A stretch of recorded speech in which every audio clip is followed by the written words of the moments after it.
اللہم صلی علی۔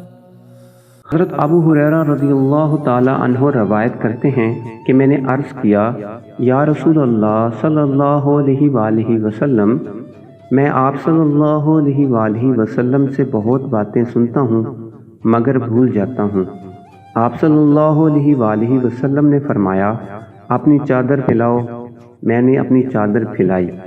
آپ صلی اللہ علیہ وآلہ وسلم نے اپنے دونوں ہاتھوں کی چلو بنائی اور میری چادر میں ڈال دی۔